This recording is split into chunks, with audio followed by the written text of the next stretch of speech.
My dear friends, if we look at the world around us, we find different kinds of people, people with different temperaments, people with different qualities, different capacities, etc. And in a way, to remain united, we need to understand each other, we need to accept one another. And that is exactly what the first reading of today emphasizes. It is an excellent example of people coming together in order to solve a crisis. Yes, we may have our differences. Sometimes the differences may be quite great. But what is important is to dialogue, to listen to one another, to listen to their opinion, and finally come to an agreement. And that is why we see that they had the Council of Jerusalem, which was basically on the issue of circumcision. Similarly, when we come to today's gospel, we may have one particular question in mind. Why did Jesus choose the example of the vine? Why didn't he take the example of any other tree or any other plant? Well, first and foremost, we need to realize that Jesus was a very practical man, and he was an excellent teacher because of his examples. If you look at the parables that Jesus spoke, most of the examples that Jesus takes is something related to the lives of the people, something which the common man can easily relate. You have flour, then you also have various other, like the wheat, the mustard seed, etc. And today he gives the example of the vine. Now, why vine in particular? Because if you observe a creeper, you see you cannot distinguish between the stem and the branch. Everything is one.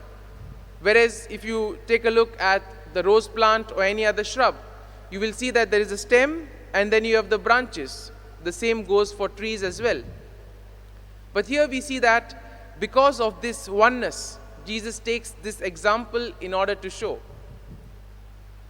Similarly, in today's gospel, he also tells another important thing. He says that every branch that does bear fruit is pruned so that it is able to bear even more. And when we experience certain hardships in our lives, we must consider this as we being pruned, we being given extra training in order to perfect ourselves and become better.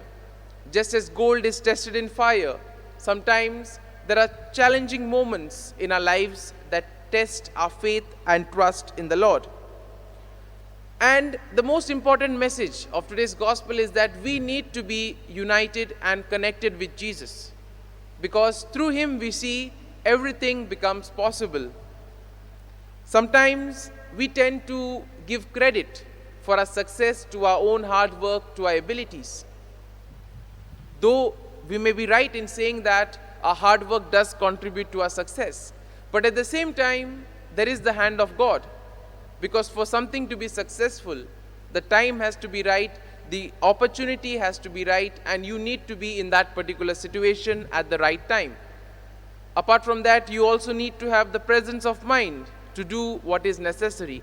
And all this comes from the grace of God. As Jesus told us yesterday, he gives us the Holy Spirit to guide and protect us.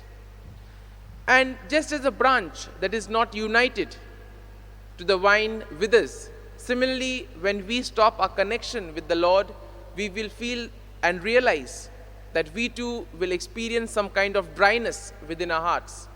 And this dryness then slowly takes us away from the Lord. As we reflect on today's readings, we particularly pray for unity in our families, in our communities, and in the world at large. At the same time, we also pray for the grace that we may remain united with Jesus and grow in and through him. Amen.